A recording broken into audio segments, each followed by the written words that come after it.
All right, welcome everybody. We are here today.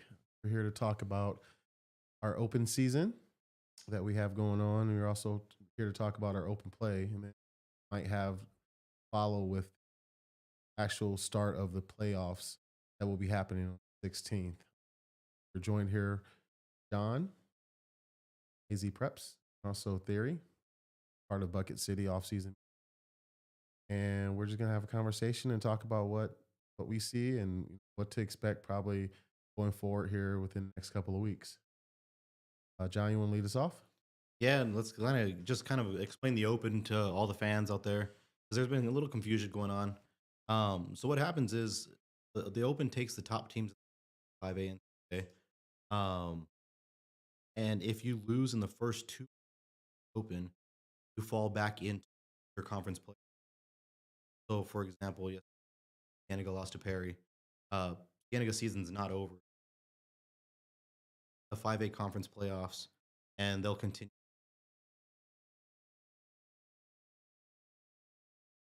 So you're not out.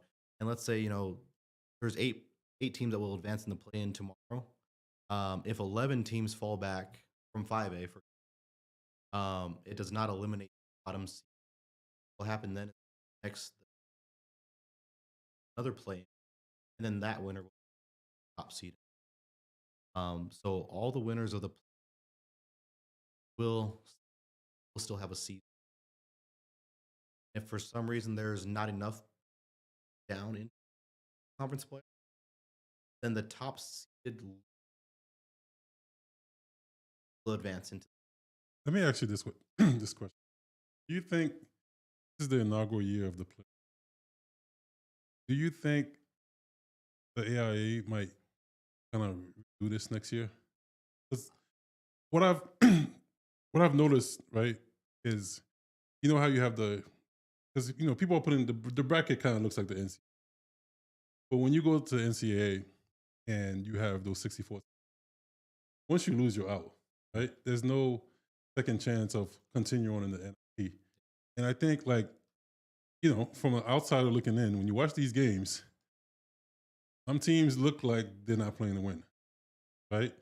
Especially if you're like one of the bottom tier teams, you figure, okay, unless there was a mistake with our seating and we really have a good team that could run the table, like why, why win in the first or second round when if you go back down to your division, your region, your division, you have a better chance to win. Like if you look at, for instance, if you look at football with the Open, majority of the teams that make the football Open, and a lot of times like you'll see the eventual 6A winner had an easy path because the top three teams in 6A were in Open, and then that team has a path to the championship. And at the end of the day, championship is a championship. It's Open 6A, Yeah. So what are your thoughts as far as what the AIA might do next year? Is it something that they might keep?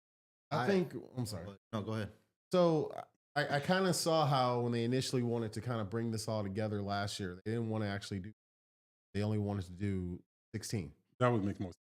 So I can see possibly with the AIA if you have this many teams that dropped out because I don't really I didn't see any upsets within the boys division.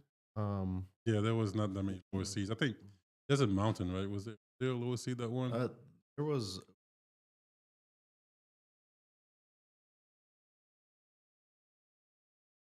Canyon View over Bowl. What was the rankings? Canyon View was Oh yeah, that's a pretty. Yeah. weeks. I think they're, but no, I'm kind of with you. I think 32 teams they needed. I think 16 at the top, 16 and not be eligible Yeah, conference, and just take the top 16. because if it's all or nothing, Yeah. then coaches are coaching a certain way. This is all for senior. This is my last high school game. I'm gonna leave it out on all on the floor. Because I've talked to some coaches about um the thing was it keeps our season in a nice warm up game Yeah, because I think they already knew that. Um, but the kind of the idea was pre-game. Yeah. And I'm sure there's more coaches, that have that kind of mindset. Yeah. Because the conversation came up where, let's say Team A lost to Team B just 30 points, and they're in the open. That team. Yeah. Now, do you get to the second round? Yeah. Let's back down. Well, yeah. Let's win the Exactly. 5A champ. It's giving these teams just too many options. Yeah. right? There's a The lifeline there. only option you really want to give a team if you create something like this is to win. This Yeah. is nothing more than just to win. You go in here and you play, walk in here and you play this game. I have the opportunity. If I lose, I'm going to go drop back down to my own division. What's the point of playing?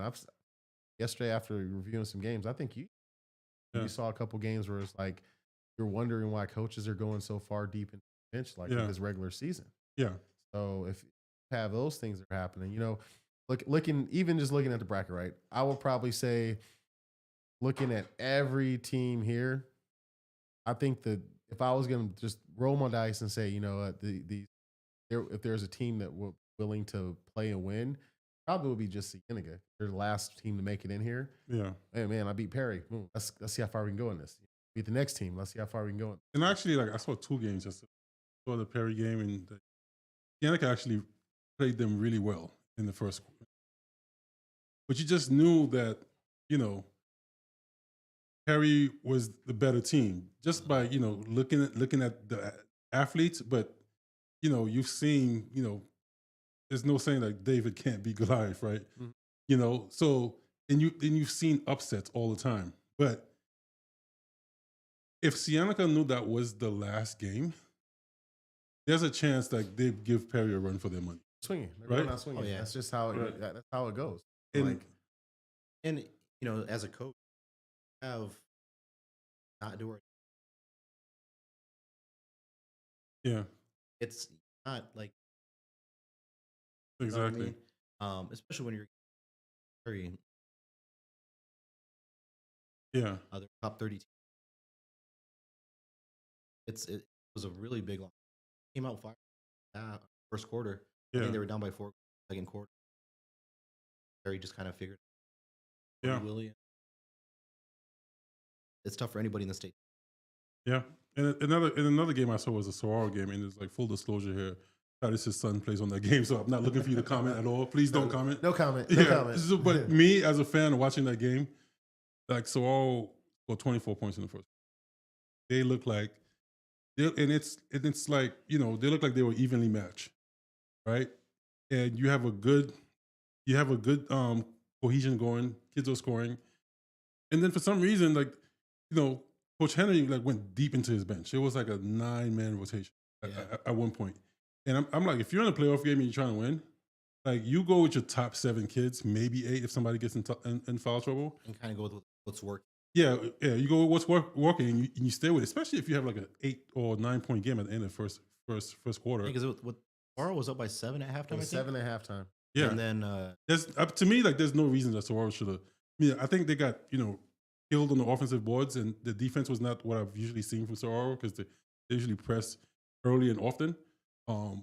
But seeing that game and seeing how good of a chance they had to make a big statement, make a statement for Southern Arizona, like I don't understand like what the game plan was, and I'm not here to say like some coaches are playing to lose.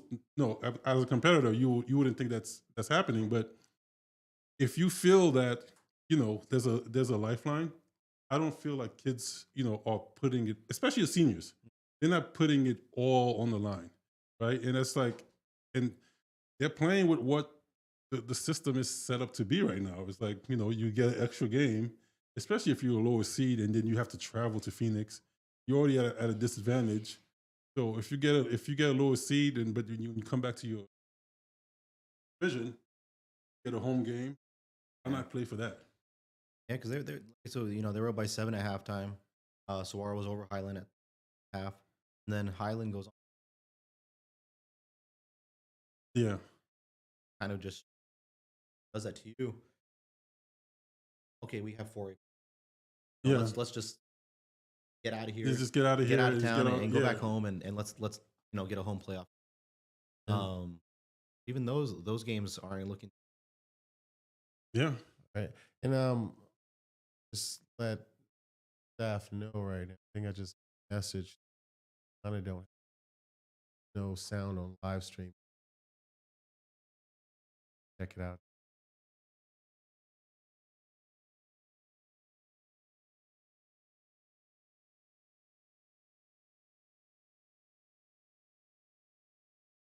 Can you guys on Instagram Live hear us right now? Give us a thumbs up if you can, or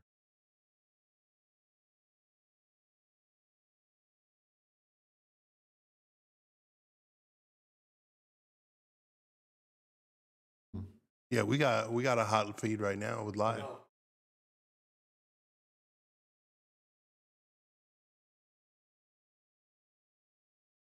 guys, what we're kind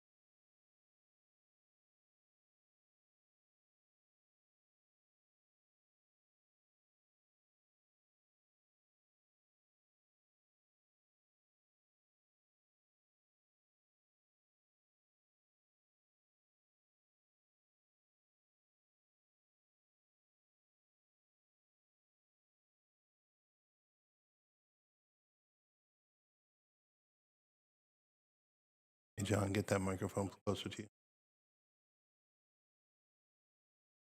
That works. all good.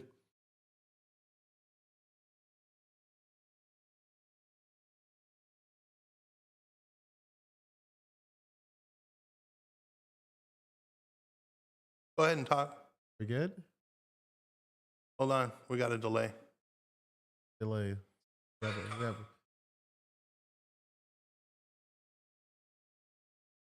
talking. All right, so were we back to business? Got cut off don't on the know why you're mics. not. There Yeah. we go. I can hear my. Are you guys talking? Got a little cut off in the mics right now.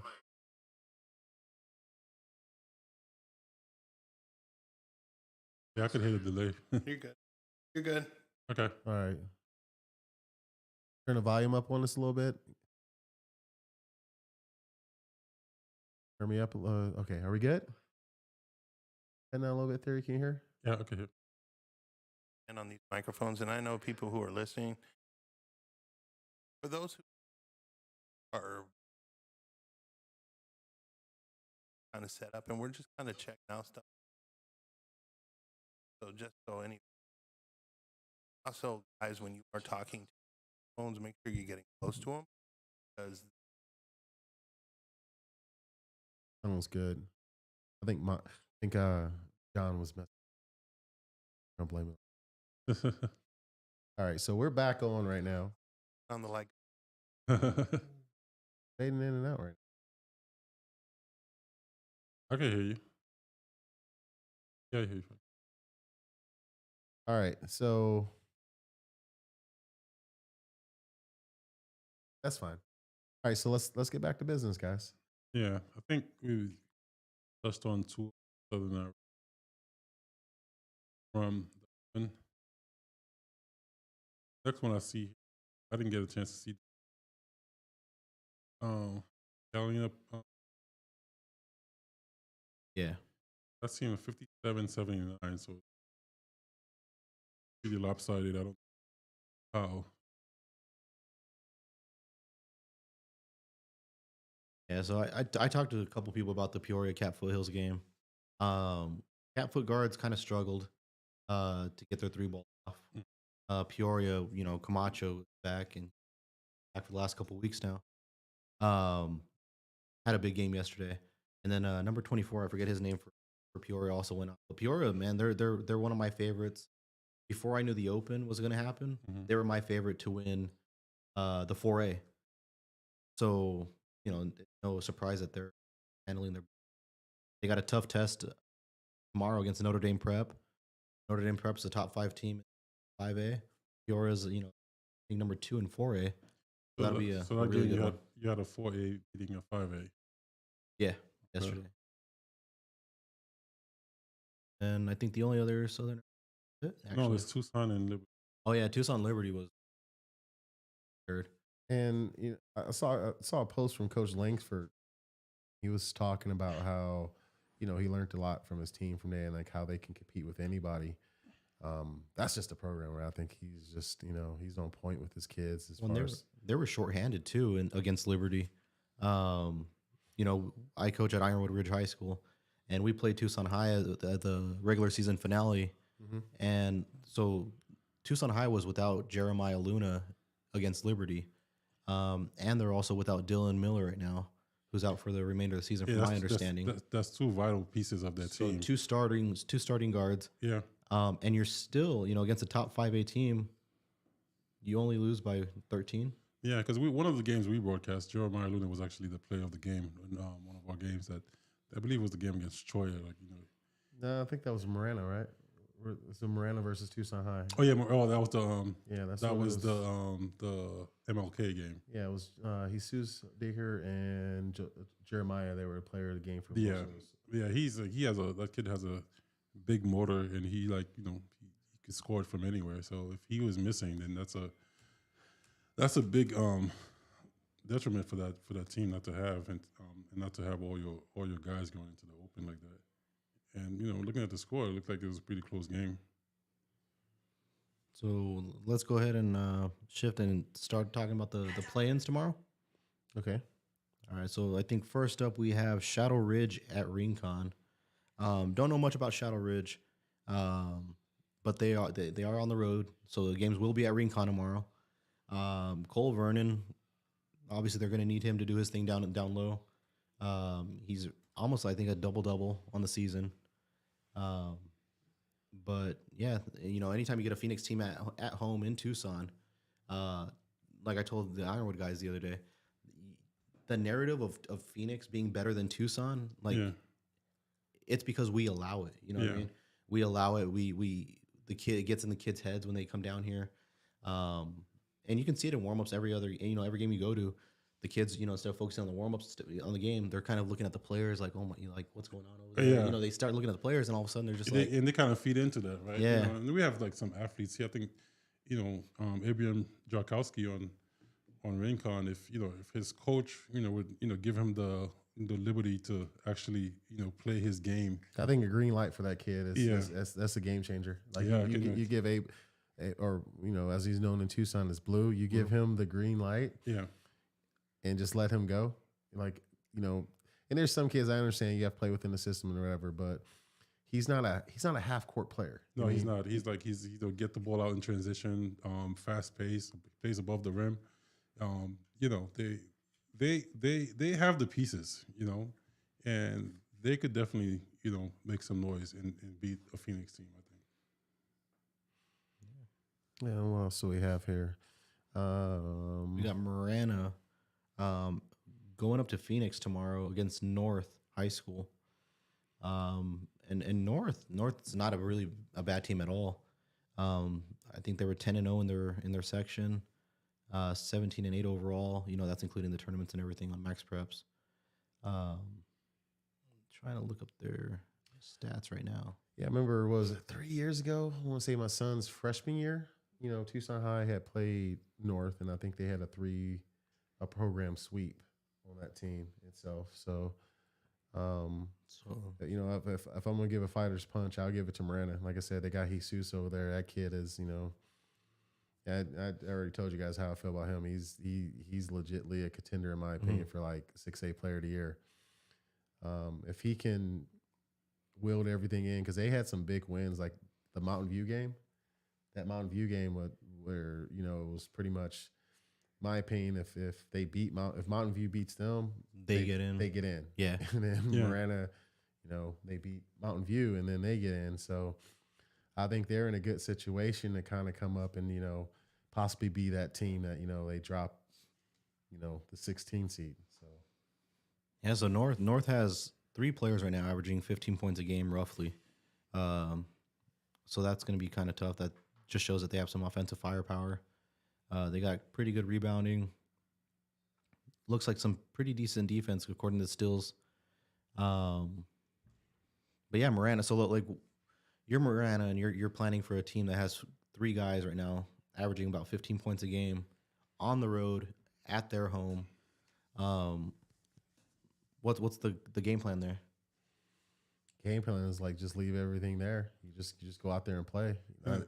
You're gonna get teams. Yeah, you got kids, and I love stats because stats show the consistency of players. Like if you're averaging 15, there might be a game where you got about 20, and there might be a game where you got about 10. But there's gonna be somebody on that team that is gonna be averaging. They're gonna have a 20-point game in my opinion.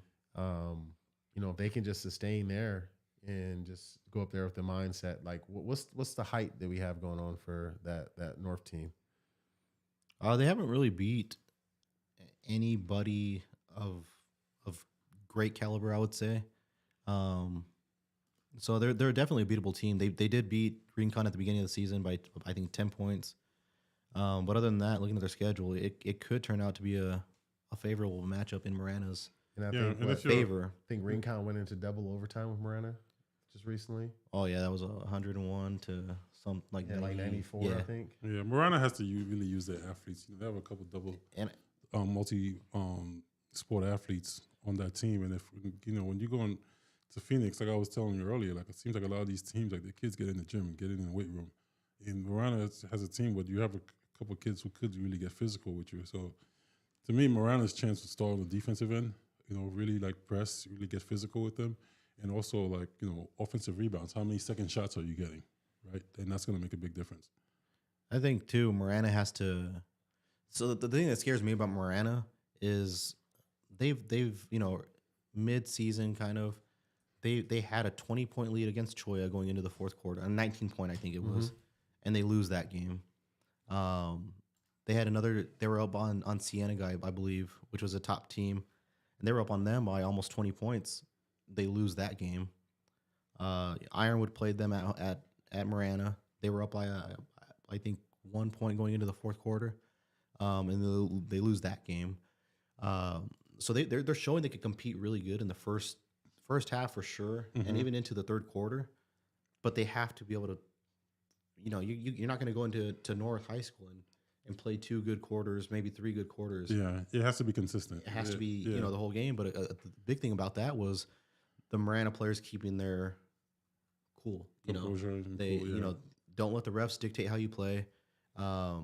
Just play. Go out. They're gonna make bad calls, but don't let it turn it into a bad player. Yeah, and that's the thing with defense. That's why I say it should start and end with the defensive.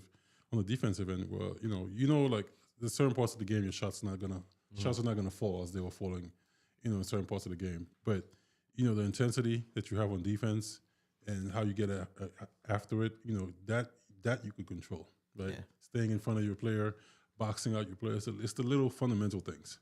And see, even with that, like, and I get what you guys are saying. Like, say when you're listing how they were up. I kind of feel like sometimes when you're in an environment where like what this whole year, all Tucson teams only had 2 officials, right? So, and I'm looking at it as like, man, they had a lot of games against a lot of teams where they were up. So if they can, you need the whole season if to pull something together, and if you get that opportunity, you certainly can. And if it's anything like a slot machine, man, you just you kept pulling. At some point, that reel is going to hit your numbers. Mm-hmm. So I don't know if I can, like I said, if just based upon what you just said, John, as far as like all their like the games that they were up on and you saw, and these teams, if they can do that and then just sustain. And granted, again, like I said, we saw yesterday with Saguaro and Highland. Some teams come out in the second half a different team. Yeah. So, but if they can go out there and get that lead and just build on something, and then just try to sustain, that might put them in a good situation to put them over the hump to get to that next round. And I think that's what we're going to see tomorrow. The difference between tomorrow and yesterday, because these playing games, that's it. Yeah. Right. You're going to see a different type of intensity, especially for your seniors. Yeah. If you have a team that's loaded with seniors, they know this is their last game, and they're going to leave everything out on the floor. Yeah, because even looking at like I said, even with Miranda itself, like Jesus, he's been playing injured all year. Mm-hmm. The kid's been playing injured all year and just been giving it his all. So it's his senior year. It's like, you look at certain players around, and when we get to like the 4A, we'll talk a little bit more about Ty, like how him being out, and it's like, oh, I got to come back. I mean, so Yeah. a lot of kids are just like, they understand right now, this is it. This is the final rodeo. I mean, some kids, they might get, what is it, March, April, and May for club ball, but for the most part, this This is is it. this is it. Yep. So Yeah, I mean, like I said, it could be a good game tomorrow. Hopefully, it is. Both teams don't really have any notable wins. mhm. I mean, Marana beat Mountain View, but that's about it. They got Sunnyside, Desert View. Yeah. Is that our own? Nogales, Poston Butte. But like I said, they were competing with some of these top teams. So if Jesus can go off and be that shooter that we know he is, Asael can control the game. Elijah Joplin needs to kind of be a little factor in there. Which kudos to that kid, Elijah, man, coming back from the injury that he had in the offseason and still being, the quarterback that he was prior to the injury and getting, I think, player of the year and all that stuff. Kudos to that kid. Sam Brown, again, could be a big factor tomorrow. World Ball. So we'll see. Marana can pull the upset at North.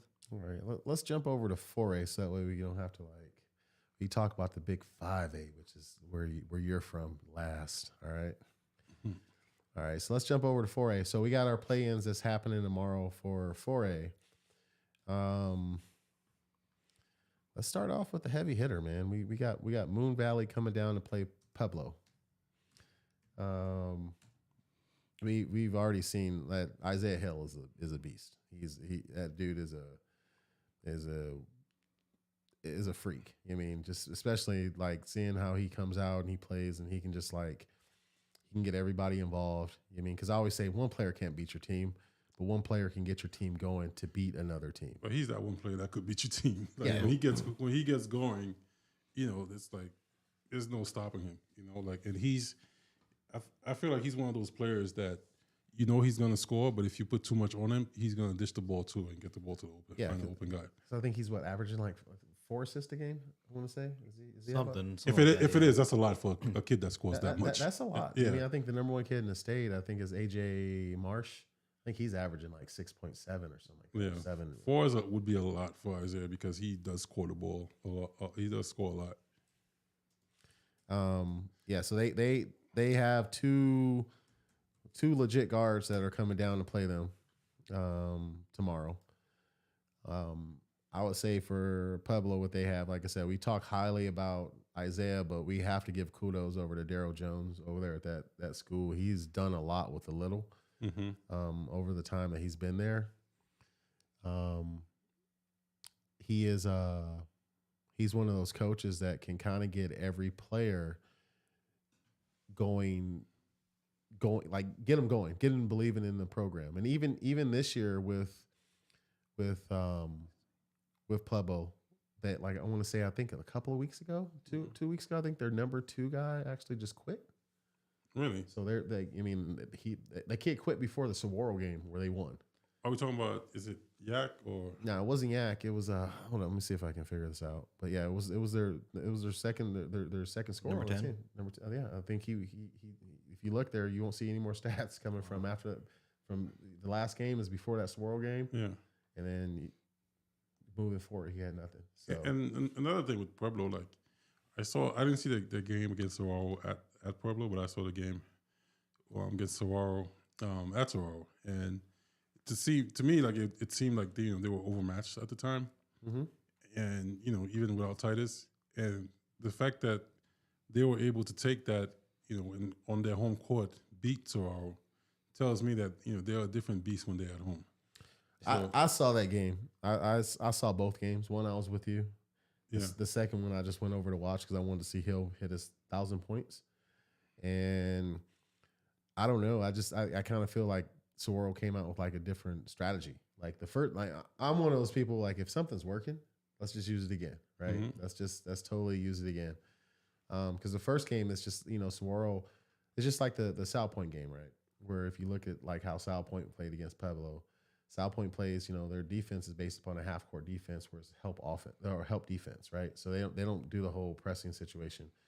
You do something like that, you get Isaiah Hill going, right? And Yeah. then you get him in the open court. All right, he's either going to get a bucket on you, which I mean, like he's either going to lay it up, he's going to shoot it, or he's either going to pass it. Like he's 3 dimensional. I mean, so he's like where he's going to get his assist to get everybody going. Saguaro, that first game, smothered them. So, and you realize that Isaiah got in foul trouble that first game first early. quarter. Yeah, he got taken out very early in the first quarter. So he got taken out very early in that first quarter, and I think the first one was like a charge that the official called on him, and I think the second one was like a little reach in when they were coming around. I think he had a reach in on Cisco, but even with that, you know, I think even when Saguaro played them in that game, you know, just stick to the same strategy because it worked. I mean, it's just like I said, if it worked the first game, because they beat them, they had them. I know the game ended with them only winning by like 10 points. It's because you know Henry ended up putting the bench in, and then they dropped it from like 20 down to 10 with like a minute left, which again gives the team light for the next game. But with this game here, like I said, against the Royal, they just ended up, you know, playing. They got pressure from start to finish. So I think it just depends on how this Moon Valley defense is going to come out as far as like to, you know, if you're looking to see like, you know, I don't know which game you would probably strategize on how you would beat, you know, Pueblo, but it would have to start by saying, hey, we can't let this Isaiah Hill get going. Yeah. But if he gets going, it's a wrap. Yeah. And I think they would have to like face guard him or like, you know, double him as soon as he crosses half court. I only face guard that I saw actually work was a Mikey over at Sunnyside. Even then, the Sunnyside slowed game, him- it slowed him Isaiah down. he still went over 30 He went over 30, but the because first half he slowed him down. First half, But- it was. But they put their best defender on him, which was Mikey, who had long arms. Kind of, you know, he still got points, but it wasn't like I think he actually had a triple double that game. yeah, he wasn't producing as far as like, you know, he was getting point after point. I mean, like, okay, let's just put a number down. Every 40 seconds, he was getting a point. Yeah. Putting Mikey on him, it possibly would have put the situation saying, okay, maybe every 2 minutes he might get a point. But it's like I said, scores are going to score regardless. So everybody knows I'm a fan of Isaiah Hill and the way he plays. To me, the only person that can really stop Isaiah Hill is himself. Sorry. Hey guys, make sure you guys check out the YouTube channel, Off Season Media. We're live on there. The recording will be up right after we're done here. So just make sure to click on that, subscribe. These guys are doing great things down here. It's a lot of information for Southern Arizona. Just make sure you follow that. Now, just to let you guys know as well, right? So right now on YouTube, I don't know if you guys are looking at it. That's what I'm trying to say. Are you guys looking at YouTube? No. So I have up all the play-in games next to your guys' images. If you pull up your YouTube channel. So if you guys want to check out Off Season Media on YouTube, all the information's right next to our video right now. It actually looks really good. Again, make sure you subscribe to them. But yeah, let's continue on with Pueblo. So like I was saying, Turn off your volume on your YouTube, Joe. Turn off your computer volumes. that's theory. I did. Turn yours off. So Pueblo, against Moon Valley tomorrow. The only time I've really seen Isaiah get taken out of a game was because he was mentally taking himself out of the game. And that was kind of at the CDO game, CDO senior night, Canyon del Oro senior night. One of the lowest scoring games I've seen. Usually Isaiah has the amount of points that they had going into the fourth quarter, in the first half. But credit to Will Dixion and Jaden, I think it was Jaden Ibarra, the name. They played a hell of a game. But Daryl, man, I saw something in a coach, and like you said, the biggest reason for Pueblo's success right now is Coach Jones. He sat Isaiah Hill, sat the starters for the most part, like the whole, like a full quarter's worth of time late in the game. So halfway through the third quarter, sat them till about 2 minutes left in the fourth quarter. And they still come back and win the game by I think it was 2 points on a buzzer beater by Isaiah Hill. But here's the thing, you can't play like that in the playoffs. No. You have a game like you did at CDO, and you guys will, last time Pueblo played at home was against Mesquite, I believe, with Marcus Coleman and Morgan was still there. They suffered a loss at home to Mesquite Mm-hmm. the year before they won the state title. So you don't want to go through that again at your home court. Yeah. But I think that a Mesquite team that had Nate Calmise on it? it was before they were like Okay. legit. Okay. Cohen J was only a sophomore that year, but he went off for 25 points that game. I was there at that game.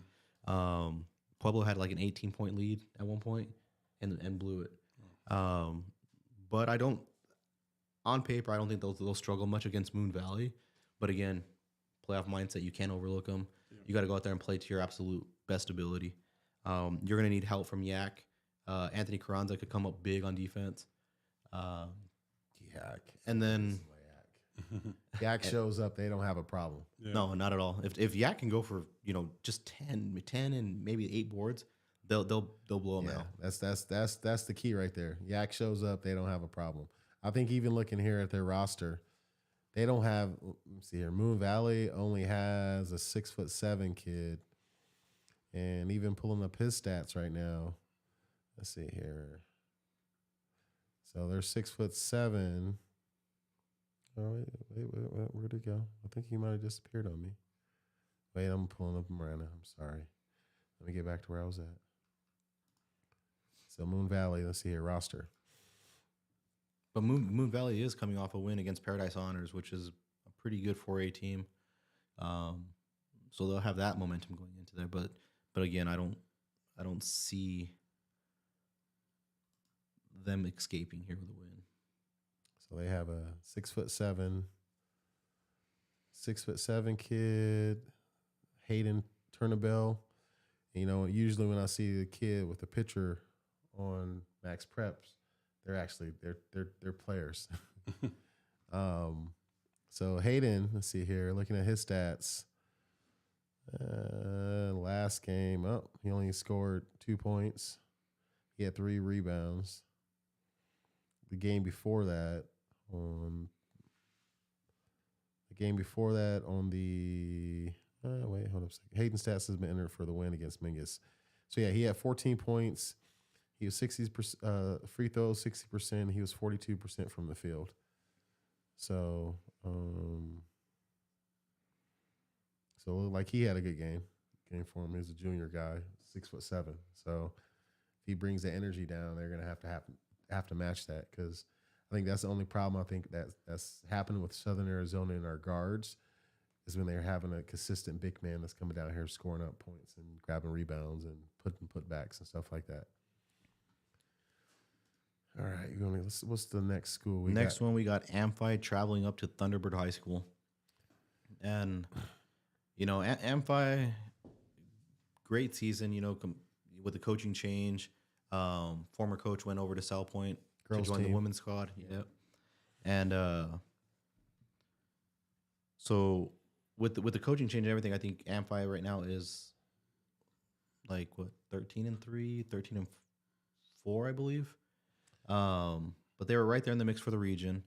I think Micah Mountain kind of edged them out by getting the higher conference seed.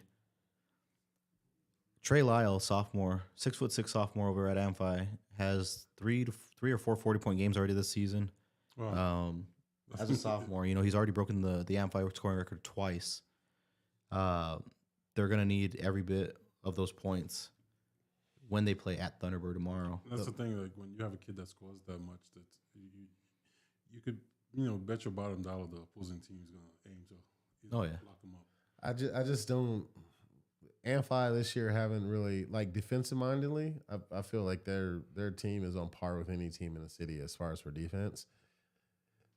I just don't know how you can put that much weight on a kid just because he scored 40, because I don't see him getting it from anywhere else on the team itself. Well, he's the biggest kid on the team, and where Amphi's struggling right now is rebounding.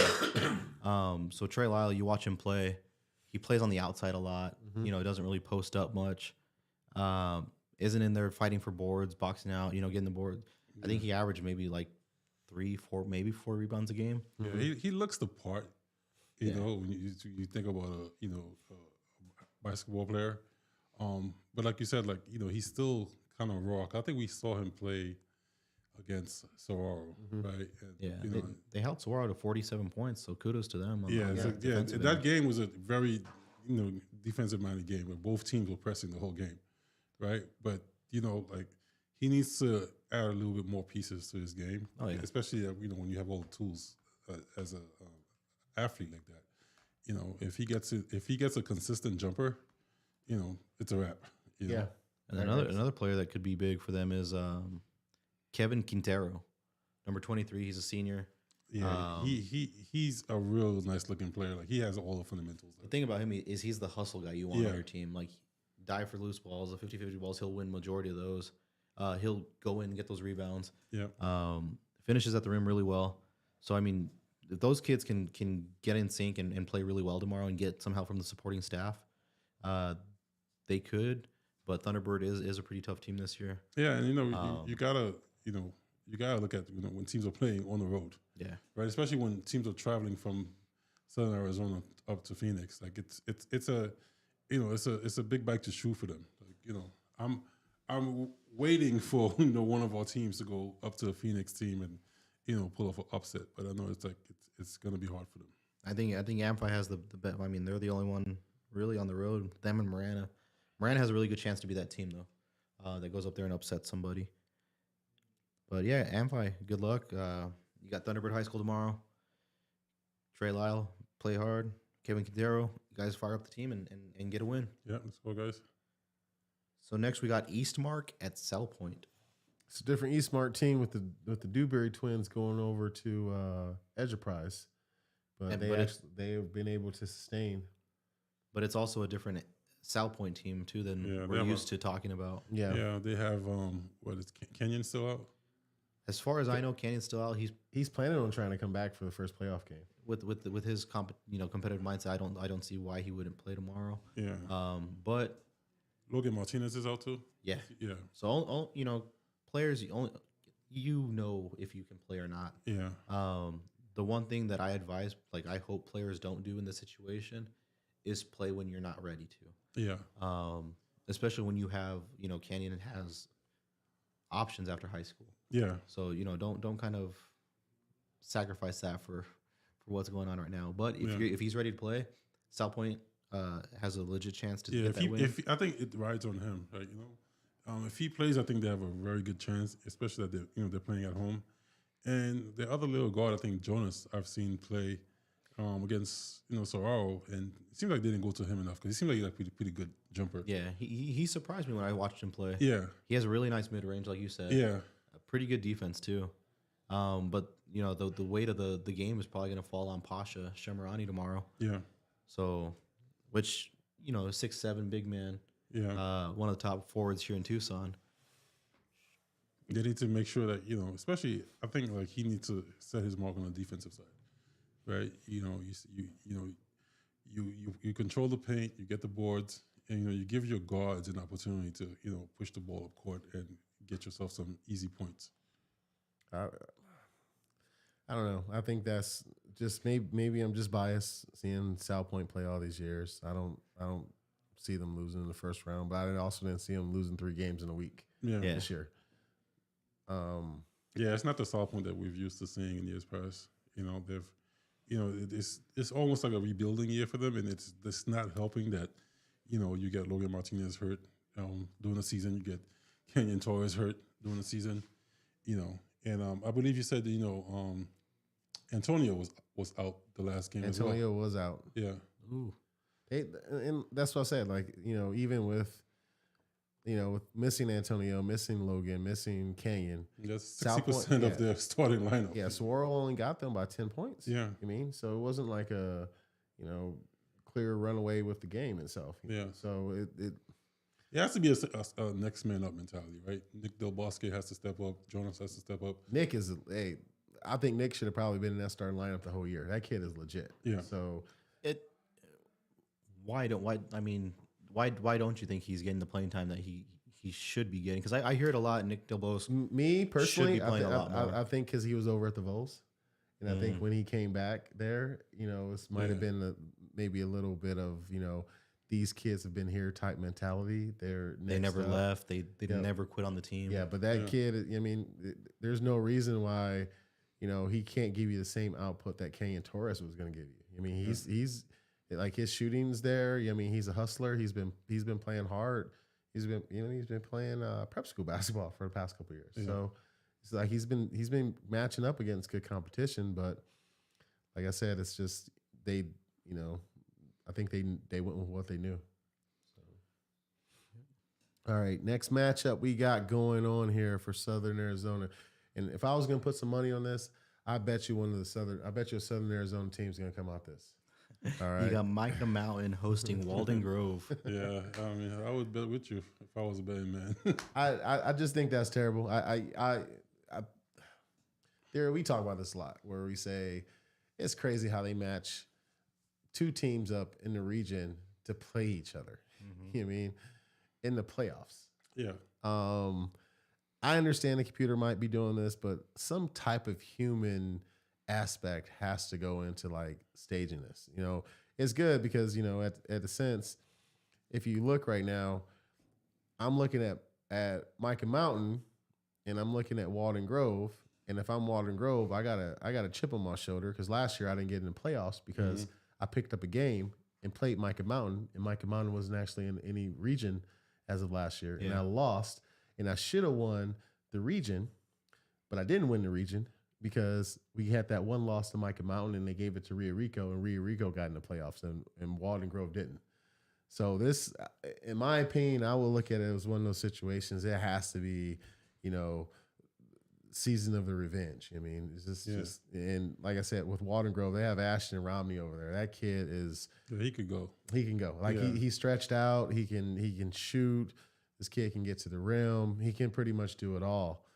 And even with Micah Mountain, they with them they have let me see here. They have Jacob Flores, Jacob Isaiah Flores. Berg. Jacob Flores. Isaiah Berg is really good too. He's a really good looking player. Isaiah, he's a legit kid. Yeah, And then well, one of the let's see here. the football players.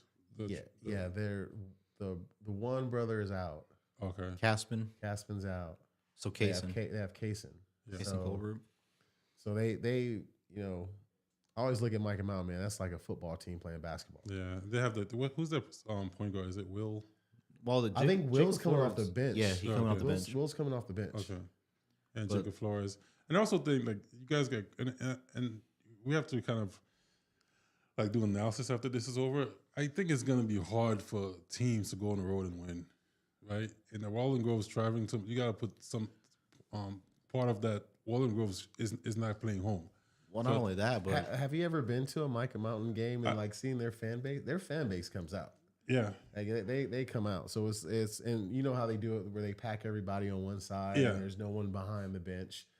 It like at least from volleyball, what I've seen from that, like that team goes. Yeah, and I think that their fans are gonna give them the extra push that they need, and especially like with Walden Grove, they're gonna go to Ashton, right? If they Yeah. need a point, they're gonna go to Ashton, and Ashton has that alpha mentality that he's gonna go get the ball. I think Ashton could go off career numbers in that game, but they played each other twice already this year, and Walden Grove has lost by 20 and by 29. Yeah, So they definitely got a tough task going to Micah Mountain, yeah. but But I'll tell you, barring some kind of crazy yeah, stat game, Walden Grove has a really tough road. yeah. One thing I'm pretty sure you'll see in that game is that coach is probably only gonna go 7, 8 deep on his bench. Like he's, being that they are, the David in this. They're gonna, go all out and they're gonna leave everything on the floor.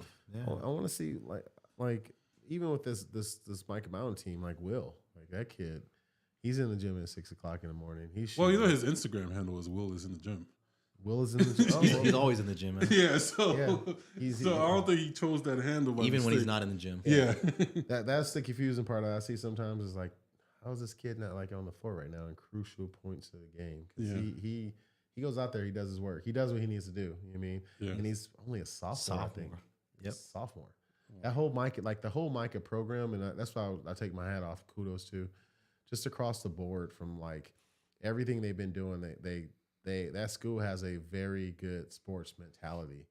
If you ever go into their training room, I've heard. I haven't been there yet, but I've heard They only have Jacob Flores graduating. I mean, Caspin was another senior, but he's been out all Yeah. season.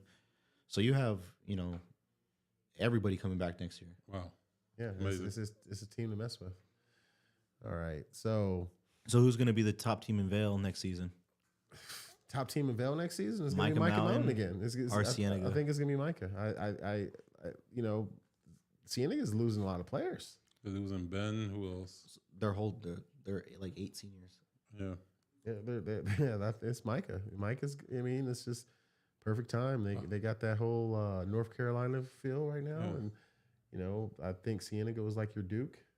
But how good would Siena could be if they had Xander Warner in that team right now?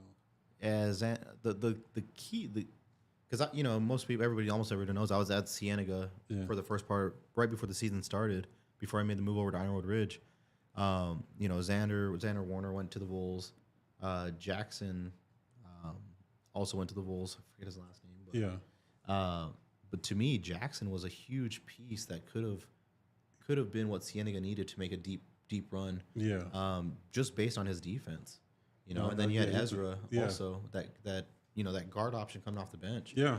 But yeah, Xander definitely could have had a huge impact. Yeah. But losing those three definitely Definitely hurt them, yeah. the depth Cienega would have had with those guys playing would have been crazy. I think they definitely would have competed with Perry. Maybe same result, but Yeah. the They competitors. probably wouldn't have that ranking though. They probably would have been, had a. I think had a seeding. they might have gone undefeated in the regular season. Yeah. Showing on who they played. But yeah, I would love to see a Micah Mountain Cienega matchup, kind of like CDO and Ironwood. Constantly had a little rivalry going on there for a while. I think AI needs to kind of set up a Micah Mountain and Cienega matchup.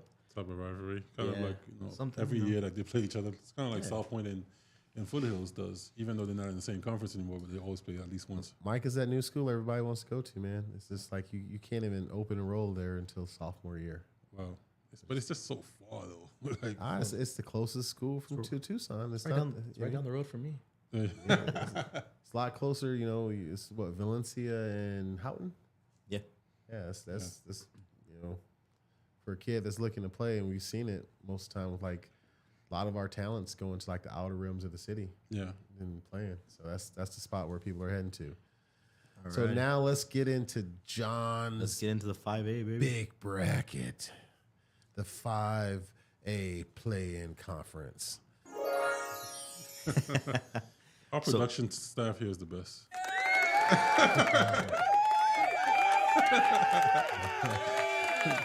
So, maybe a little bias will be talked in here, but you got 3 teams from our region, the 5A Southern region, playing tomorrow. Or no, 2. Sorry, 2.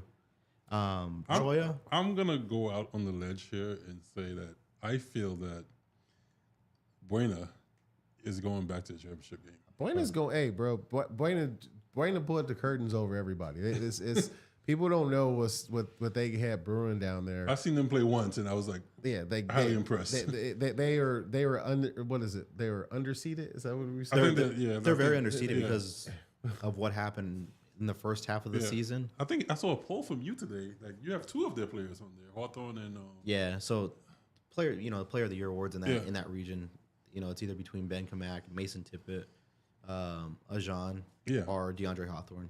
There's 4 teams in that region, but those 2 teams have by far, you can get the top yeah, first and second team from those squads alone. exactly. And their big man, Buena's big man AJ, he's Forrest, right? AJ Yeah, AJ Forrest. Forrest. Yeah, he's the one I think is like kind of like going under the radar. Like I saw him, like he's very fundamentally sound. And Under that rim. yeah, Luca. the thing I love about AJ Forrest is he's not afraid to try it. no, he's not. So many bigs here in Tucson just love to Yeah, try it all. They don't. He's going He under goes the at it. rim. He goes Yeah, under he the goes rim. reverse, he goes at strong the side, rim. That kid is legit. And then the 2 guards that they have there, those number 0 and number 1, yeah, and like that's They kind of remind me of Marcus Coleman and Isaiah Hill last season for Pueblo, where Oh, if, yeah, that if, was if one had a bad half, the other one had a tremendous half, and then Yeah. somehow the next half, the other guy would go off. And they're so fast, and then that translates into like transition defense. They like, just complement each other really Yeah. well. So I would say for that team, Desert Edge versus Buena, I'm gonna just say it right now. I think Buena has them. I think Buena they got has the it. number. Yeah, All I right? think that's I think that's gonna be a blowout. That's one of those things again, barring some Yeah, miracle, freak accident or something. Now, Buena definitely gets that one. now let's move on to this Castel versus Choya matchup. Castile. Castile, man. Okay. Yeah. They might not allow you up there if you ever try to drive through town. It's like one time I saw on the news channel, the guy was at Micah Mountain. He's like, "Oh, I'm here. I'm gonna go such and such at Mika Mountain." And the guy's like, "You don't want to come out here if you're gonna call it Mika," you know. So this matchup is actually gonna, I think, be really really close. I mean, they're already seated pretty closely to each other anyway. But I had a chance, during the summer in club ball and everything. We actually played Castile. They have some height on their team, and they're tough kids. Only 6 kids showed up for that tournament from Castile, and they competed with everybody that was there. See, that's the thing with the summer tournaments, right? It's like you never know what team you're getting because certain kids are on vacation and Some kids don't even come out for the year. some kids are playing football. Yeah, it's it's crazy. yeah. But if you say they have size, I think only Cameron is the only big. I mean, they have another big who's a senior. He doesn't play that much though, but He plays He JV. plays a lot of JV. He gives He's a sophomore. a few He's a minutes here and there. Oh, okay. Yeah. Yeah, but Cam Walker, right? So he's gonna. But when you look at Castile's schedule, they had a really close game against Highland. They had a really close game against Canyon View. They played Higley really close. Those are 6A teams we're listed. Yeah, Desert Mountain was only a 10, 12-point game. They actually beat Desert Mountain. really, Desert Mountain is by good. 12. Yeah, So, if they beat Desert Mountain. Yeah. Wow. So you Bound have to point. possibly wonder why they're like Higley again was a 2-point game. Well, it seems like they might be they underseeded play a themselves. lot of they play a lot of 6A. 6A. 6A. They played a lot of the top 10 teams in 5A. it still shouldn't, in my opinion. You got to question that just because if they're 20, that means they would have been 28th if we didn't have this open division, which means they wouldn't even make playoffs. So maybe they possibly made. How did their schedule look towards the second half of the season? I mean, they lost 3 straight going into this playoff game. But they lost against Higley by 2 points. They lost to Campo Verde, which is, number 1, I think, in 4A. But I wonder if it's like football. If you lose to these big schools like that, you're still going to get some points. Oh, you do. You get points just for playing a top seed. Even if you lose. So if you lose, and I watched the seeding very closely, if you lose to a top ranked team and somebody beats a bottom ranked team, you can still jump them. That's So, like there was, Cienega and Buena were really close, and I was watching that kind of really closely. Buena played Nogales, which was ranked higher than Desert View, who Cienega played that same night, and Buena jumped Cienega, even though they both won because the strength of who I schedule goes thought. up a little bit. I thought Bueno was going to be playing Perry. That's what I was like. I thought that Perry was going to have some issues because I thought Bueno was going to be playing them. Wow. They matched up really well. They would have matched up really well. But expect a really good game at Choya. Masai Dean's gonna have to hit every bit of the 30 points that he's capable of hitting. But Cam Walker's gonna have to really come up big defensively, and his defense has gotten really good in the second half of the season. He was drawing a lot of fouls, fouling out of games early on. But the second half of the season, he really improved tremendously. Yeah. They've had some players that stepped up though in this game, like Adrian Perez, man. Adrian Perez. Yeah, he's been playing really well. Like he's been playing really well. I think. And Adrian, think about this. That kid at one point was at a 1A school. He was over at Gregory School freshman year. Adrian was. He was at Gregory freshman year. I think the sophomore year he took off due to personal reasons, and then his junior year he ended up at Choya. But the other kid, freshman Jerry Mendoza. Yeah. If he's fully healthy, I know he sprained his ankle a couple weeks back now, I believe it was. Yeah. But if he's completely healthy, Choya. He doesn't play like a freshman at all. No. He's very mature, very composed. Yeah, he's ready for the lights, and I think he, also helps take some of the pressure off. And he Masai Dean. doesn't give in to the moment. No, you know he what I mean? doesn't, Like So But Masai, like you said, Masai Dean's gonna have to be Masai Dean to get like his. Have 20 we ever points. not seen him be Masai Dean though? Like Yeah. if he's healthy, If he's healthy, yeah. If he's healthy, he's Yeah. Masai Dean. because he's been playing with a bum ankle for, Yeah. for the whole season. But Yeah. the kid's been consistent on scoring. That's one thing I'll tell you he knows how to do very well. Yeah. So even when we saw him at Tucson High on a bum ankle, like Yeah. when I mean bum ankle, I'm like, dude was playing on one leg. Yeah, most people wouldn't even be able to Yeah. walk. And he still, I think he had like 16, 17 points. Yeah, he sat most of the game. Yeah. that's probably one of the more dangerous games tomorrow, as far as both teams are very capable, and they both have beat some really good teams and played really good teams, so it should be really good. Castile at Choya tomorrow. Good luck to the Chargers out there, Coach Dean. Let's go to this last one here. That's that. We got two more, Oh, well, hold up a second. Wait. Let's see what we got. We got two more. unless you don't want to talk about Casa Grande. You got Casa Grande at Chaparral tomorrow. You gonna put me on the spot like that? Well, I mean, it's Central Arizona. It's not Southern Arizona, right? Yeah, Central Arizona. Well, good luck to Casa Grande tomorrow. Chaparral's a tough team, but Casa Grande has shocked a lot of people. In the summer tournaments, they looked like a really not so good team. They got some pieces, and now they're rolling. So good luck to you, Casa Grande tomorrow. Even though you're Central Arizona, get that win. Pinal County. Pinal County. Shout out. All right. Alright. Now we got going on. I don't know how much this guy can talk about it to the right because he's actually on the coaching staff there. But we have Ironwood Ridge playing tomorrow. So we got Ironwood Ridge. We host Higley tomorrow, which going into before the seedings, Higley is going to be is probably the toughest road team in any of the play-ins. They've played a lot of top-ranked teams. I mean, at one point they had a losing record, pretty bad losing record, and everybody was questioning why they're ranked as high as they were. Mm-hmm. It's because of their strength of schedule. They played really good teams all year long. Are they 6A? They are 5A. They're 5A? Okay. So, I mean, they beat Catalina Foothills to start the season off. Then they lose to Canyon View, ALA Gilbert North, and Basha, all top 5 teams in their conferences. ALA Gilbert's like 1 4A, Basha's one or two, maybe 3 in 6A. Does Higley have height? They have a 6'6" forward, I believe. Oh, okay. But they have a really good player, number 2, their point guard. Very shifty, very quick, reads defenders really well. Tries to get you reaching in, and as soon as you reach in on that step, he's right around you. But Ironwood has very good guard play too with Ryan and Ryan Andrew- Taylor Ryan has Taylor, turned it up a lot. Andrew Kane, Yeah. Isaiah Overton, Aiden Hanley, and even the guys coming in off the bench. Yeah, there's we David Baba. David right? Baba, the Yeah, sophomore, I love his game. Like he's really tough. had football player. Yeah, I didn't even know he was a football player, but he just looks like a football player. Really good player. I mean, he's small for a forward, but he went head to head with one of the best forwards in Southern Arizona. Jack Edgington over at Catalina Foothills and held him to 0 points. Yeah, no, So- he's really good. But I think Ryan Taylor, Andrew Kane is going to start in with them. And Ryan Taylor has been playing, his passing, his defense. He's gotten a lot more patient on defense, so he's playing really well.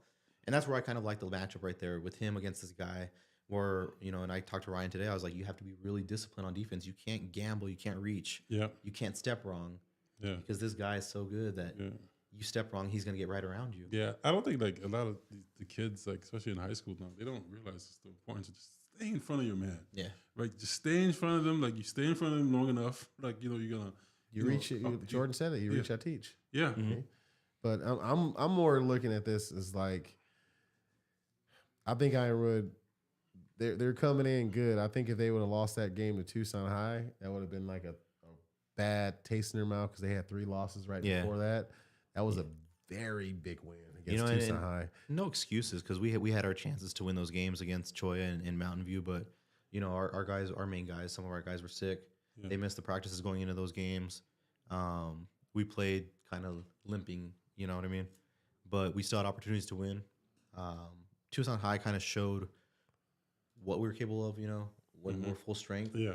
It was unfortunate. I talked to one of the Tucson High coaches. It was unfortunate that they weren't at full strength, Yeah.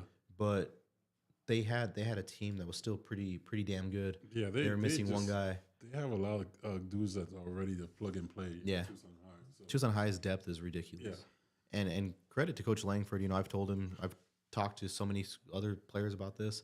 What he's done the last 2 years there at Tucson High, building that program, that he keeps those kids playing year round together. Mm-hmm. This is a product now of what he's been building for the last 2 years. Yeah. And I think more coaches kind of need to take notice, and even players, like, they didn't separate. They didn't go play on 10 different club teams. They played together. Yeah. They were building what they're building right now together, and they all bought into it. I'm looking at this schedule though. I'm tripping out. They didn't even have a winning schedule. Higley? No, Higley, yeah, they were 7-11, I believe, but it was the Strength of the the schedule. strength of the schedule that kept them up.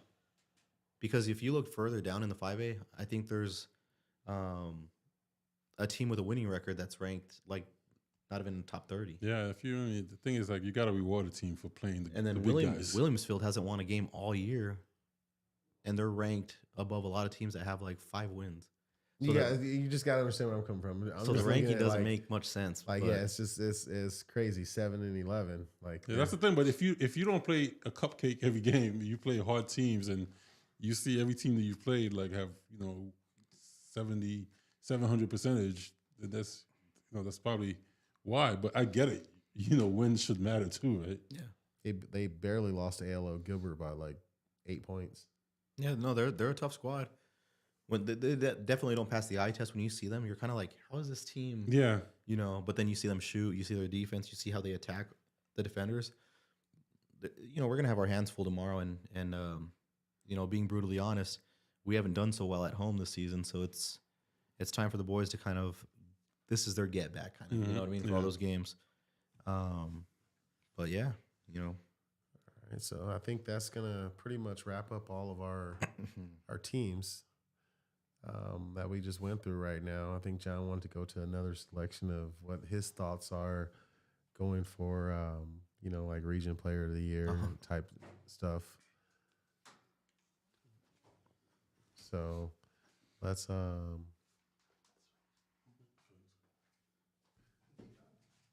So I would say, we could start from the top going down to the bottom. You know what I mean? From who we would think as far as the player of the year is going to be. so for each region, we'll start with what, 6A and work down, or do you want to start with 4A and work up? We can start with 6A. Like I said, with 6A, if I was gonna, my thoughts are, with 6A, I would say we're either gonna have, Jesus Dicker over at Marana. We're either gonna have O'Brien over at Tucson High, and those and even Josiah. Those would be my, if I'm just from what I've seen in games this year. And I just look at things as far as like impact players. Yeah.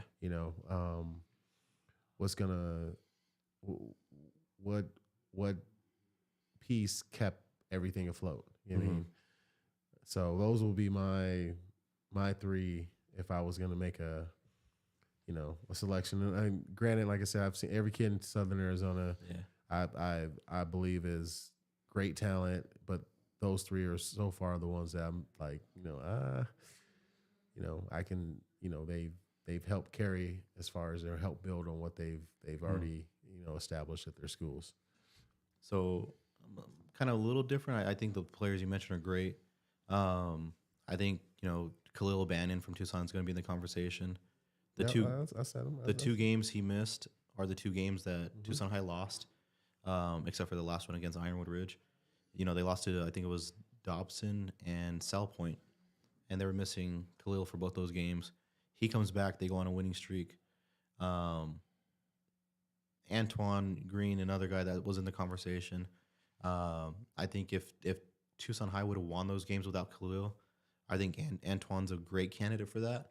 But I think coming out of Tucson High, I think Khalil Bannon's going to be the kind of the nominee for that, if you will. Rincon, Blue's a great player.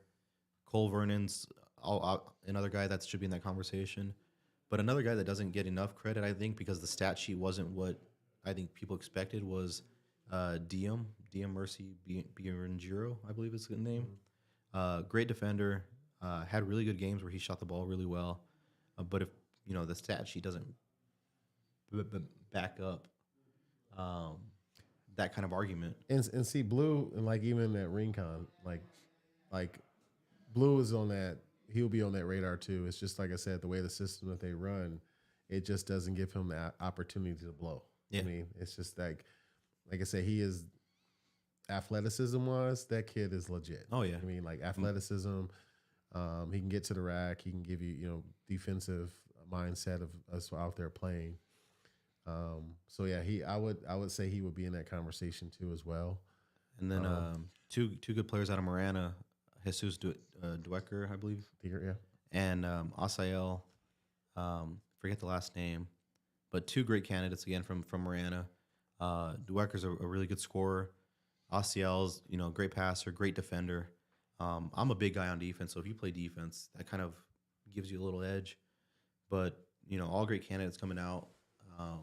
It just kind of sees who they vote for and how that comes out. But So let me ask, go ahead, because like this is, I mean, obviously me being a guy who's not really much into basketball. So you got 4 teams from what I'm looking here. Is this just the one region, right? yeah, 6A South So we don't have any about it except for the 6A South. That's it. that we're talking about right now. Right. But is there another 6A? Not with our- Tucson. Okay. No. Are they all playing teams? Tucson was an open team. Rincon and Marana are playing teams. Okay. Who do you see out of these 4 teams from what I'm saying? Is there one that's not even make it, that didn't even make it? Sunnyside didn't make it. So Sunnyside's out. Yeah. Okay. They Legend, didn't. right? They didn't really have a consistent. In my mind, they didn't have a consistent player that is going to be in that discussion Okay. for Player of the Year I for think that. they beat Pueblo earlier in the year, didn't I they? mean, they were a solid kind of team from when we went Yeah, and we they recorded might the have. game. They were a kind of solid team. But I mean, what my question is pretty much is like, who do you see going probably? And when we saw Tucson High had a lot of movement. They moved the ball, transitioned the ball. Probably They didn't one have of the one best guy. that I've seen Yeah. all year. And I didn't get to go to too many of the games, but the game that I did go to, or a couple of the games that I saw for Tucson High, they transitioned the ball probably the best in the city.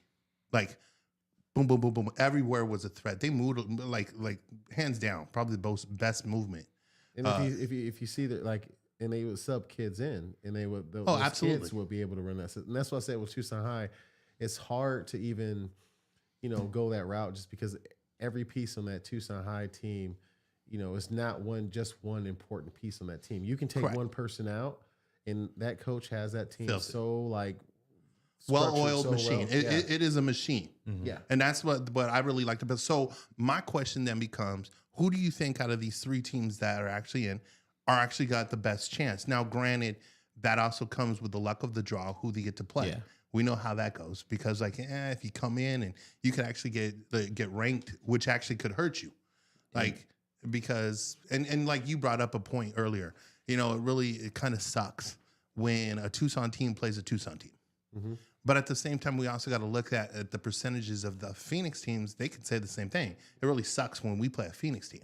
Correct. So, I mean, unfortunately, it's like you just got to handle your stuff during the season because if not, you're kind of in it's a screwed situation for you. But who do you think would make it the best or the furthest? Do you think Tucson is the Tucson like this is my yeah. card, my trump card? Boom, that's where I'm going. If I'm picking a 6A team from Tucson, It's Tucson High. it's Tucson High. Okay. Because they're number 12 right now in 6A. So if they So- fall back, they're still getting a home game. a So home where playoff do you game. think that they'll end up on the bracket? They're gonna end up. Let me see here. What were they? What would be your guess brackets? Well, Perry's gonna stay up. Highland, I think Highland has a tough game tomorrow, actually. And we Um, and after the plan. So when is as they get the 2 games that they could miss, which is tomorrow's the second game, right? correct? So and for those people that don't understand, so when you made the open, which was cool this year because the new thing for this year is the 32 teams. which, I mean, that's a lot, but like you guys had touched up earlier in the conversation, now this year, 32 teams, you get to miss not just one game. You get to miss, if you lose in the first 2 rounds, you actually fall back into your division. Is that correct? Yeah, but 6A though, even looking at 6A as far as like how that all stands, when I'm looking at 6A, I'm seeing here, let me see here, let me pull it up real quick.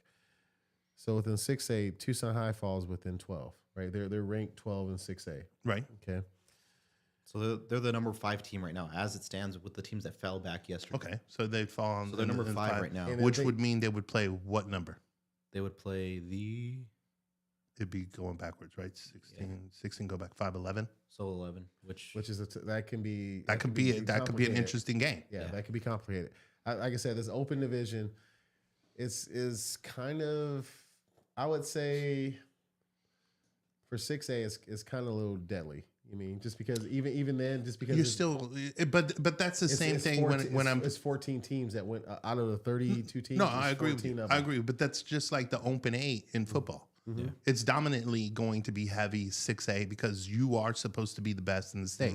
So, with that being said, I get that, and if they fall, and for those who do fall, fine, so be it. Let the cards fall where they may. One thing I didn't see is there's no play-ins for 3A, no 1A through 3A is kind of their own. but 2A had play-ins. So 3A didn't have.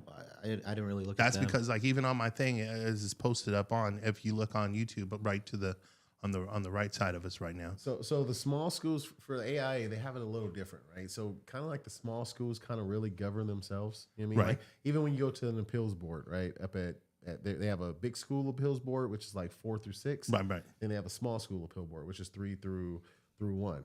Say with 1A, right? 1A, there's no computer situation here. It's all the athletic directors get together and then they figure Let's out. be 100%. I don't care about 1A anyways. I mean, I'm gonna be 100. I mean, it's not that that's not good football, like basketball. Don't get me wrong, but when I'm looking at things, and forgive me for those 1A people, I mean, it's not a slash at them. There's some solid, and by all means, we saw with St. Gregory, and I mean with Gregory, the Gregory School, as well as St. Augustine and stuff like. We've seen some good 1A, basketball, even though one of them's not 1A, or are they both? St. St. Augustine's August 2A. 2A. 2A. Okay, cool. But like when the Gregory School played St. Augustine at the Martin Luther, they were the dominant team. Correct. Oh yeah. So I'm not saying anything negative towards it. It's just that when I'm sitting here and I'm addressing pretty much, I from a football standard, I look at from 6A to 2A because 1A is 8-man football. So that's why I'm kind of whatever. I don't care, But it's solid basketball. Don't get me wrong. There's some great basketball in 1A. But like when I was looking and I looked into here, if you scroll into it and you go to 3A, there's no open and there's no play in. Well, So they might there's Maybe a it's just locked up already. 3A is still their season's still going on right now. Yeah, they had a game. Oh, last wow. night. Yeah. Yeah, so they're not. Why is their season still going on? That's what I'm saying. It's- Like the smaller schools, they're on their own. Wow, that's interesting. On field to play. So like yesterday, I think it was like Push Ridge. Okay. Push Ridge. They actually had their senior night yesterday, I believe. Oh, okay. Oh wow, they're that far behind. That's Yeah, remember they finished up. That's creepy. because we remember we wanted Yesterday, to I do this think. last night, and we were like, because Theory had to go to senior Right. night. So yeah, they just had their senior night last night. And I think the girls Yeah. Push Ridge girls are playing tonight. Yeah, so Sabino played last night. That was their last game of the regular season. Very cool. I mean, so it's that might be the situation. We're just kind of waiting for the cards to lay. And a I lot gotcha. of times like this, when they have these things set up like this, is because officials. I mean, maybe like because You should be out there doing your job. maybe I should be out there doing my job, but sometimes they have to get those varsity officials. You know what I mean? And it's not like right now it's basketball season. We have a lot of guys in Tucson, so they'll try to level everything out because they know these games are going. So it'll get.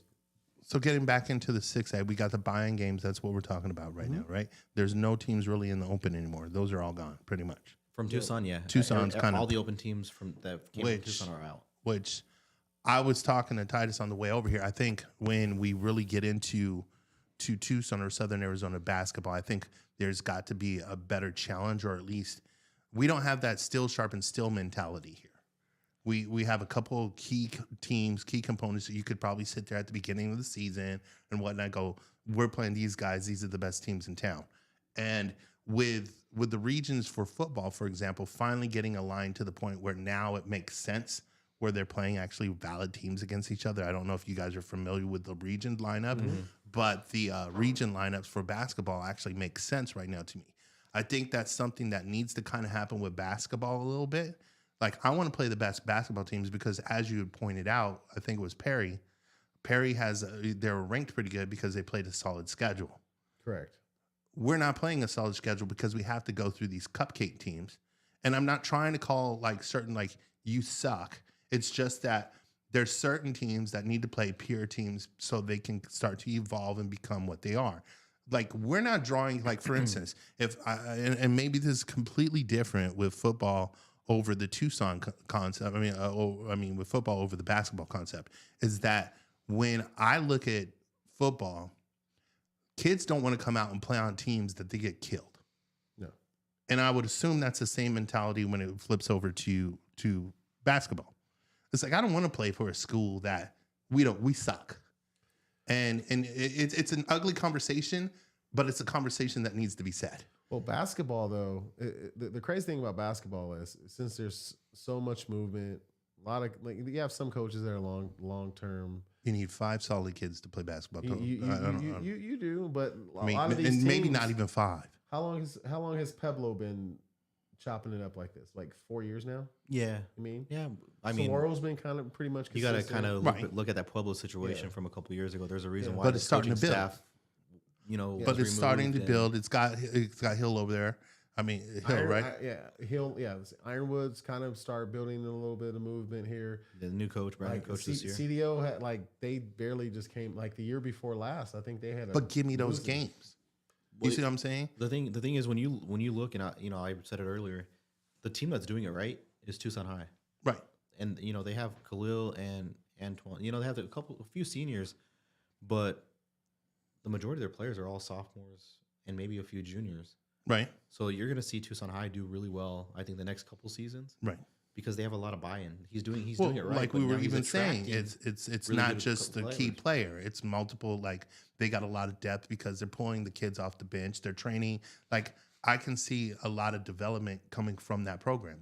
I can see a lot of talent going to that program if they're seeing There it is, that right the there. coach is like doing stuff year round. exactly and my things point, like that. because they're seeing the winning, the mentality of a winning program. If we're constantly throwing kids out into programs, like, for instance, it was painful for me to watch Empire play Desert View females. It was painful. Oh yeah, And I don't, like, once again, do I have a problem with either program? No. But at the same time, the one thing I will say is that when I sit there and I watch a team where 2 girls can beat 5, we got problems. Yeah, did you hear about that game? yeah. I mean, like, to me, it's like, yo, this is hard to watch. You have certain teams, and this is where I think, honestly, maybe basketball needs to do something that football's talked about, is that certain teams or certain schools are in a development league Yep. or the development region. Let them go there. Why? Because at least at that point in time, we're not wasting each other's time. Because, like, I don't want to go sit there and watch, for instance, South Point playing Empire would be horrible. Yet they're both 4A. You see what I'm saying? And this is something that we need to start going like, hey, we want to improve Tucson or Southern Arizona football or basketball or whatever the case it is. Give me the same peer kind of schools, because right now this shit sucks. And that's what I would love to see, like what you're talking about.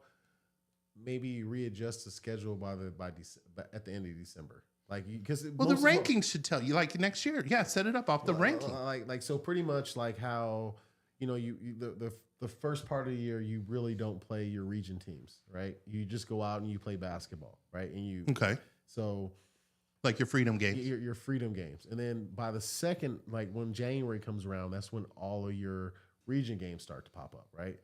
I think that would be a great idea as far as just saying, you know what, after January, we assess where you guys are.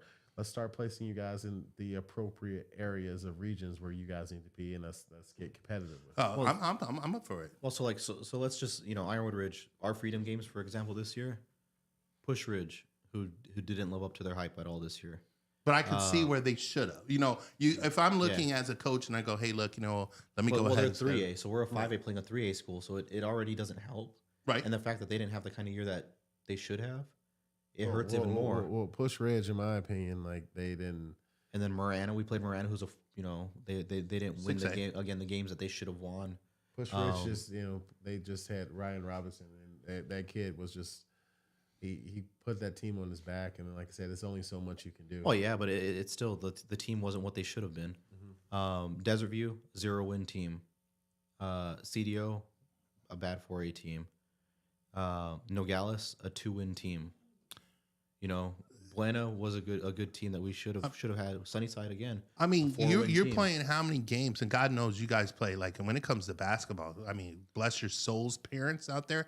I want to give you so much love, parents, because no joke. Like, what are you, 2-3 games a week, and then on top of that, it's like you're going all over the place.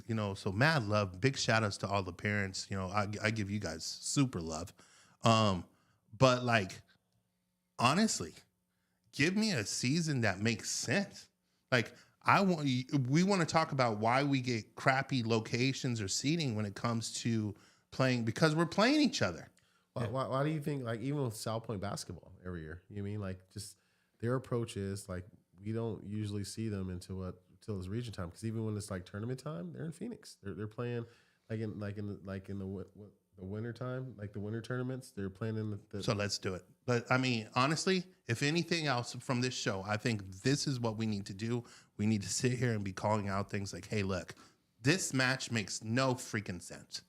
No. Like, we need to start getting our basketball games making sense. It's cool because, like, this is what happened. And once again, I don't know if this is what it is with basketball. I know it's with football sometimes. It's like, I don't want to travel. It's an expense burden to our program and blah, blah, blah, blah. It's like, good God.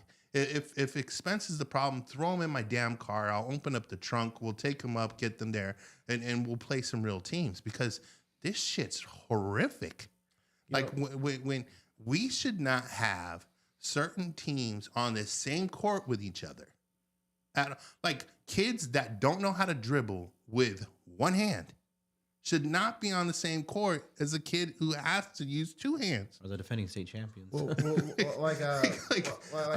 What I saw last year before John actually joined over to Ironwood, like the coach that he was bringing over to Cienega, like taking them like as a coach, putting a bunch of kids in the van and just let's go up to Phoenix. We're playing some games. Like we're those Cienega boys and I, we traveled to California, Phoenix. We played here in Tucson. They had a dominant summer. They only lost one game all summer ball.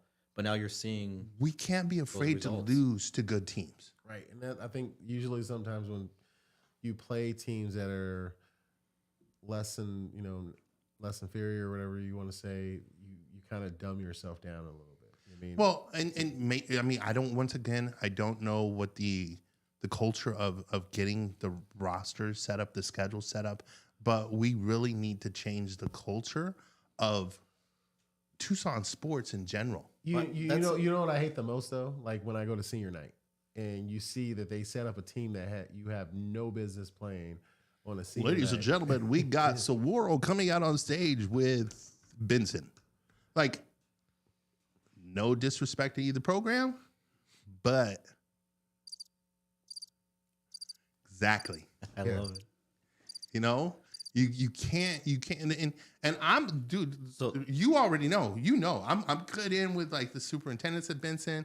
The athletic director, all those guys down there. Love Benson to death. Don't get me wrong, but you don't get on the same stage. That's like I don't think it was Ben. Who was it? Who did they play? And who did Saguaro play? Shout out to Benson too. Aiden Finch tearing it up this year over there. Good job, man. Hey, shout out to Chris Detterman, my man, ex-coach over at Benson, Buena, right? Going to Buena. Buena Yeah, High School, what up, baby. Coach Joe Thomas dropping the bomb. Can I get that? So I'm gonna say something that might shake and ruffle feathers here, but coaches have to be held accountable.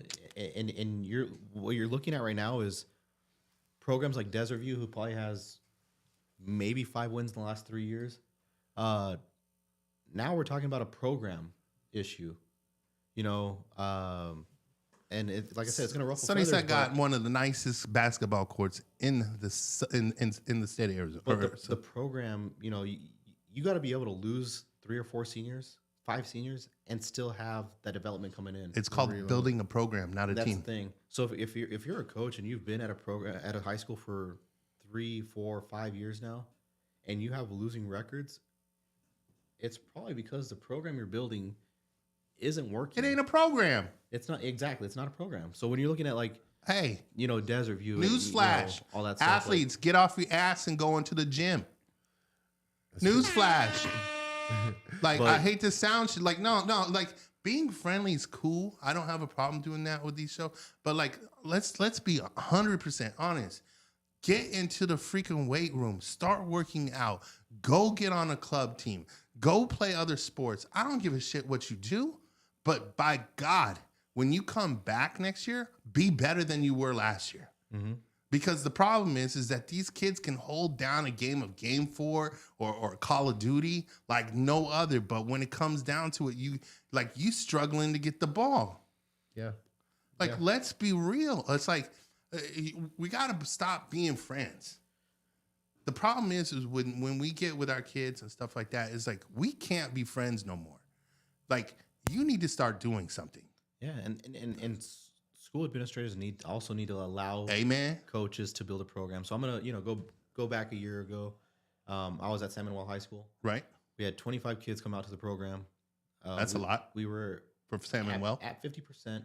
We had actually had enough for a JV, our freshman JV and varsity squad if we wanted to. Okay. But small schools don't work like that. It's usually just a JV and varsity. Things got crazy. I ended up leaving, getting let go in midway through the season. 15 boys of the 25 boys there quit the program because they saw kind of what was going on with that season. Wow, 3/5 of the team leaves. All right, and we had 3 seniors graduate from that 25 original class right there. This year they had 10 kids show up to play basketball. Okay, coach. 10 kids in the entire program. Kick rocks, coach. Four seniors are graduating. So now you got to wonder: are they even going to have a program next year? So coaches have to be allowed to develop if they're there to develop a program. Yo, Let them And develop. you see that. Don't You get see how me some started. schools just look at Macklin Hart this year. I think they canceled their program. Yeah, they canceled the program, you know what? I'm sorry. They do it with volleyball. and they were a with playoff everything. team the year before. Club team. Can we say club team? Go ahead, coaches. Hop in the club team. There's a struggle though. Club coaches, some basketball coaches don't like club programs, and Yeah. some club programs. Hey, but I'm sorry. Those basketball coaches, those school basketball coaches that don't like club teams, can't bitch about their records. Yeah.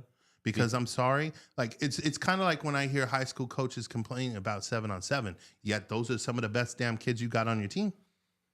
There's Now I will say this: I don't like the fact that some of these kids come back with attitudes that they learned from Yeah. a different coach. Like if you have a club coach that's teaching, whatever the case, and that shit happens. Don't get me wrong, because you're stepping out of an element. You can't be complaining. You cannot complain. If I sat there and I was a parent, right, and I dropped my kids off and said, you know what, kids, I'll be back. I'll be back next year. I'll pick you up.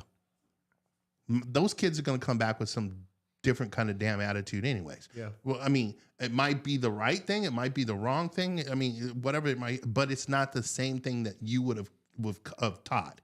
Because if you would have taught it, you would have been having them the whole time. Now, you get involved. Mm-hmm. So whether you're doing the club thing, fine, do the club thing. If you're not doing the club thing, then you need to at least be all like, hey, look, I'm still invested in you guys. I'm going to come out and watch you. Or, you know what? Hey, you're doing club basketball? That's cool. I'm lazy. I didn't want to coach that anyways. But come off and we're going to be doing some weight training, stuff like that, because that's what we're going to be doing. I'm still involved in your life, and I'm going to be able to say, I don't like that attitude, or, you know what? I really like what you're doing. You're improving. I'm going to give you the kudos. Either way, it doesn't matter. But we can't sit there and just be like, I'll see you guys in June. Yeah, without the opportunity to open up a gym for a kid, or open up a gym for multiple kids or offer some kind of insight. Like I said, I think that's probably why Tucson has a winning mentality right now, just because they're running all year round. Like and the crazy thing is I've had a couple kids where I've coached before that's been over at Tucson High. You know, I've talked to Langford before. He's yeah, as long as nothing don't interfere with what we got going on. You know, just they more power to them. They can have at it. More Get involved. basketball, like and club coaches like that where I can pick up a phone and or high school coaches like that where I can pick up a phone and talk to them about, hey, this is what we got going on here, and they'll be honest. They'll let us know exactly if we can.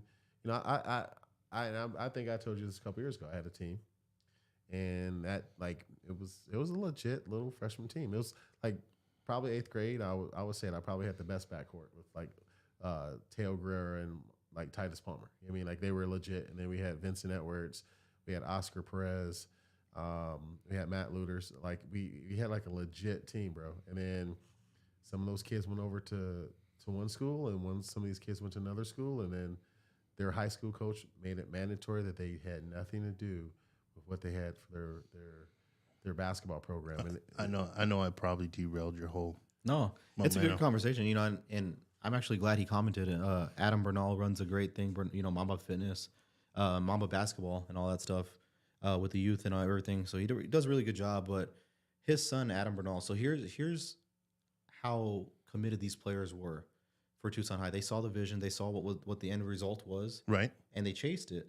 So Adam Bernal's son plays for Tucson High, and he also played for his dad's club team. When it came down to it, Adam Bernal committed to the school, committed to the school team, and his dad had no issue with it. This is why Tucson High is where they're at right now. It's success is contagious. Yeah. So when you have everybody buy Leadership, into it, kids buying into it, like exactly, and it's like once again, my son played 7-on-7 club football, and I applauded him no matter what. It's like go play, I don't care, and like as long as you're sitting there and you're a coachable kid, that's fine. I don't care. Don't get the attitude. I mean, always be coachable, be able to transition and be transparent with your coaches. I think that's valuable. But at the same time, it's like, guys, go work on your craft. No different than when I always will talk about GPAs. Go work on your craft. Don't expect your school to get any better when you ain't studying. You ain't going to get better at reps or anything like that if you ain't doing reps. mm-hmm. Like, if you're going to go out and spend 2 hours shooting free throws because you want to improve your feet, then you should be spending 2 hours in the books, making sure that your grades go with that and so on. And that's going to help you get that athletic scholarship and all that other stuff down the road too. And we've seen kids that, like, honestly, there's a couple kids that probably should be over at like Saguaro that should be playing this. They weren't eligible. Like, and this been for like the past couple years. So. There's too much talent in Tucson, but we act like it's okay to be stupid. It's okay for us to be stupid in Southern Arizona. And that's one of the biggest problems. And I'm not saying stupid like you're dumb. I'm saying we're okay with not asking for help, with not trying to find the answers that we need to be academically successful, so we can actually then show how skillful we are athletically. Biggest problem with Southern Arizona. I'm gonna let you guys go back to your thing. I just want to get in here and chop it up. That's all good. That's all good. Let's hit this up because I know I got to get to the wife and kids. Yeah, no, I think that was actually a good kind of point to wrap it up. You want I to don't know if save Diego you want knows to how save to the close it player off, of the so. year and the rest of the stuff. Like this week we went over 6A, maybe the following week we go over 4A, and then maybe 5A. Like save it, not even that. Like No, I think it's a good point to kind of just stop. That was a nice little that was perfect. All right. yeah. So again, guys, we had a great conversation here. We appreciate Chris coming in right now. We had Theory, we got John, myself, Titus. This was a great first run right now at headquarters. We will be trying to do this as much as possible as this season concludes, and just try to get as much information as we can out here to the people who watch us. and try to talk up as much as we can for the kids that's playing the game that we all love. Johnny, got anything to add? Yeah, I'm just gonna say some girl scores from tonight real quick. All right, throw it out there. Let's see, any 6A. Tucson High loses at home to Chandler tonight by 3. Oh, they had pyro. Oh, was it pyro? Like they had like fire. And then Rincon loses by 13 to Desert Ridge. So that's it for 6A. 6A. Rincon was on the road too, right? Yeah. And then let's say the 5A conference play-in. Oh, Castile gets a win at Cienega.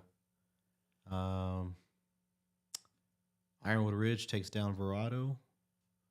So Ironwood Ridge remaining in the 5A playoff. What we got for 4A? And 4A.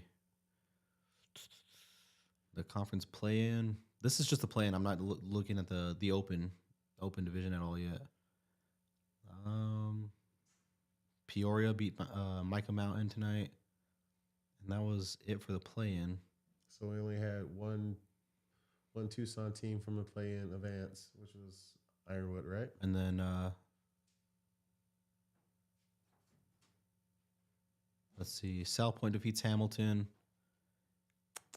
And I think that was we're it. all- Yeah, I think that's it. that's it for the girls. All right, folks. So we are signing off right now. It's been a pleasure. We want to try to get back maybe within the next couple of days after we get once they do the seating The reseeding tomorrow on Saturday. on Saturday. Okay, Saturday so morning. usually what they'll do is they'll do the seating on. You think they'll have a show on Saturday? I don't think they'll have a show. I think they're just going to release the brackets. They're going to release the bracket, and maybe we'll come back in on Saturday night, maybe Sunday night, and just have a little conversation about it. Or even Monday, just before the day the games start to happen. Other than that, we just want to sign off. And again, thank you, Tucson and Southern Arizona, and everybody who's supporting what we got going on. And you guys have a great and blessed day.